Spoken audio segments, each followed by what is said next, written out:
berwawasan luas, etika tinggi, pemilihan kata yang benar dan tepat untuk berbicara baik dengan sesama jenis maupun lawan jenis. Yang pastinya pintar. Tidak hanya pintar dalam bidang akademi, tapi dengan mentality dan permainan kata. Dan yang pastinya dia cuma mempengaruhi dan tidak terpengaruh. Apakah Anda memiliki sifat-sifat yang saya sebutkan tadi? Apabila Anda memiliki 90% dari sifat di atas itu, maka Anda sudah meraih yang namanya high value man. Ya, di mana high value man ini sangat langka di kalangan para pria, dan tidak ada manusia yang lahir dengan status itu. Karena status high value man itu hanya bisa diraih dengan usaha dan kerja keras. Dalam arti lain, high value man itu adalah the 1% man in the world. Apa itu high value man? High value man adalah istilah yang dapat digunakan untuk menggambarkan seorang pria yang dianggap memiliki nilai tinggi atau dihargai secara tinggi oleh masyarakat, khususnya dalam konteks hubungan antara pria dan wanita. High value man ini idaman oleh setiap wanita di bumi ini, 100%. Kenapa? Di sisi lain mereka sudah kaya, mereka paling mengerti dengan wanita. Apa yang wanita inginkan, bahkan sampai hubungan intim pun, mereka sangat mengerti dengan hal itu. Mereka paham dengan body language yang wanita. Di luar itu, ketika berinteraksi dengan mereka, wanita akan merasakan kenyamanan yang sangat berbeda dengan pria lainnya. Selain dengan badan mereka yang ideal, karisma, kepedean, dan cara mereka berbicara, sudah cukup untuk membuat para wanita merasa nyaman dengan mereka. Plus, wawasan mereka yang amat luas membuat para wanita terkesima dengannya. Ya, namanya juga 1% man. Pria yang sangat langka dan idaman pada semua wanita. Tapi itu hanya segelintir terhadap wanita. Banyak hal lainnya yang bisa membuat para wanita terpesona dengan mereka. Dan oleh karena itulah, high value man. Si pria 1% ini sangat menjadi persaingan di dunia perempuan. Kembali lagi, karena makhluknya yang sangat langka dan tidak gampang untuk bertemu dengan mereka. Di balik semua itu, menjadi high value man bukanlah seseorang yang lahir dengan status itu. Belum tentu orang yang baru lahir sudah menjadi high value man. Tidak akan. Kenapa? Anggap saja si laki-laki itu keturunan orang yang sangat kaya raya. Dalam perjalanan dia dewasa, dia akan mendapatkan pendidikan yang tinggi, tapi belum tentu dengan etika dan moral. Belum lagi, mungkin dia akan sangat pintar di bidang akademis. Etika juga tinggi, moralnya juga tinggi. Tapi, belum tentu dia pintar dengan bersosialitas. Kembali lagi, high value man ini bukan status yang bisa dibeli, tapi hanya bisa diraih. Pria high value man ini sangat ahli hampir dalam semua hal. Mungkin ilmu akademinya cukup standar, tapi sosialitasnya sangat tinggi. Dan, sebagaimana kita tahu bahwa bersosialitas itu sangat penting dibandingkan akademis. Bagaimana kita berinteraksi dengan kawan, lawan jenis, maupun musuh kita. Cara berpikir dan logika yang bisa dibilang tidak bisa diprediksi, yang dimana tidak akan diajarkan di sekolah manapun. Karena skill itu hanya bisa diajarkan melalui pengalaman. Apa saja yang dilalui mereka? Pastinya, mereka sudah merasakan bagaimana hidup susah. Mereka sudah pernah merasakan posisi terpuruk dan di mana mereka berusaha dengan keras untuk bangkit lagi. Bangkit yang berbeda dengan orang awam biasanya. Ketika orang awam bekerja dari jam 8 pulang jam 5 sore, dia masih bekerja keras sampai malam tanpa mengenal apa itu hari libur. Belum lagi mereka yang bergerak dan bekerja keras untuk mencapai kesuksesan yang tidak diajarkan di sekolah. Maksudnya, sekolah emang mengajarkan kita untuk disiplin dengan waktu, mempelajari hal dasar yang kita butuhkan untuk perkembangan otak, dan membuat kita terbiasa dengan kesibukan 9 to 5. Yaitu bekerja dari jam 9 pagi, pulang jam 5 sore. Dalam arti lain, sekolah itu mengajarkan kita untuk menjadi budak perusahaan. Yes, budak perusahaan. Tapi topik ini akan saya bahas di lain waktu. Dan menjadi pertanyaan itu bagaimana menjadi high value man? Untuk menjadi high value man, cukup dengan 7 cara. Tapi seiring berjalannya waktu, kamu akan menemukan cara-cara lainnya.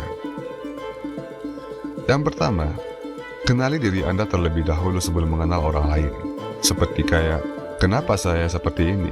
Kenapa yang lain bisa sukses di usia muda, saya belum? Tanpa berpikiran negatif terhadap orang lain. Yang kedua, buat goals Anda tidak hanya dalam finansial. Selain membuat goals yang akan membuat finansial Anda sukses, buatlah goals untuk badan Anda juga dengan berolahraga, nge-gym, berhenti melakukan yang negatif seperti merokok, begadang, dan lain-lain. Karena yang kita kejar di sini adalah sukses secara finansial dan badan, building financial, wealth, and health. Yang ketiga, buang orang yang tidak berkualitas. Circle kita emang menentukan posisi kita sekarang. Maka oleh karena itu, carilah circle orang yang berkualitas dan memotivasi kita, apalagi menambah ilmu kita. Teman emang penting, tapi teman yang seperti apa? Yang keempat, belajar berpakaian seperti orang sukses. Tinggalkan kehidupan lama kita yang mungkin dulunya tidak peduli dengan fashion, karena kita harus punya minimal sedikit ilmu tentang itu. Karena kita juga tidak mau membuat diri kita malu di depan orang kaya dan orang-orang yang berkualitas. Yang kelima, cari mentor. Mentor ini tidak hanya manusia, bisa dengan buku-buku yang mengajarkan kita dengan cara berbisnis, cara ngomong, dan menjadi manusia yang lebih pede, berwawasan luas, dan pintar. Yang keenam, cari seorang manusia yang bisa kamu contoh. Misalnya dalam Islam, yaitu panutan kita semua itu Nabi Muhammad SAW, di mana beliau sangat ahli dalam berinteraksi, ahli dalam berbisnis, ahli dalam etika dan moral, dan masih banyak lainnya. Atau di zaman sekarang, yang masih hidup nih seperti Andrew Tate dan Tristan Tate. Siapakah mereka? Silakan tunggu konten kita berikutnya ya tentang Andrew Tate dan Tristan Tate. Dan yang terakhir pastinya disiplin. Hal yang kita butuhkan itu adalah disiplin. Karena niat itu tidak cukup. Kita harus mengerti tujuan kita di dunia ini sebagai laki-laki. Kita harus banyak melakukan hal-hal yang kurang kita sukai seperti olahraga, belajar, dan bekerja. Iya, 3 hal itu biasanya orang pada benci. Dan dengan disiplin, kita bisa terbiasa dengan hal itu dan improvisasi diri. Ketujuh cara itu sudah cukup bagi kita untuk mempelajari bagaimana menjadi high value man. Tapi, sebenarnya seiring mempelajari 7 hal tersebut, kamu akan banyak menemukan hal yang baru untuk memotivasi diri lo.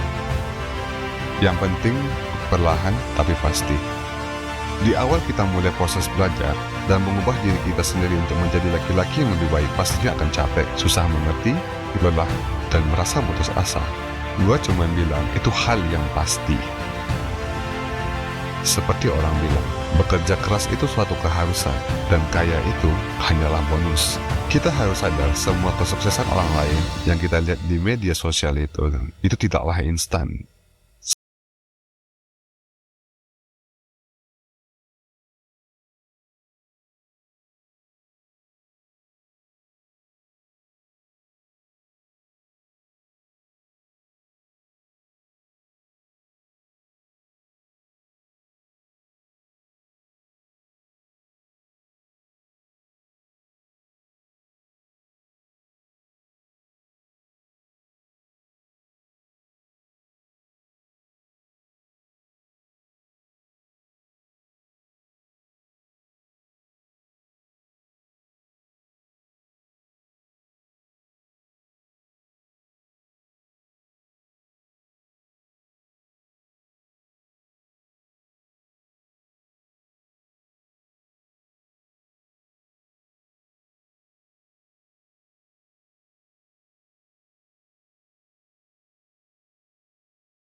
Karena kesuksesan bukan kita yang ngatur. Sampai jumpa di konten selanjutnya.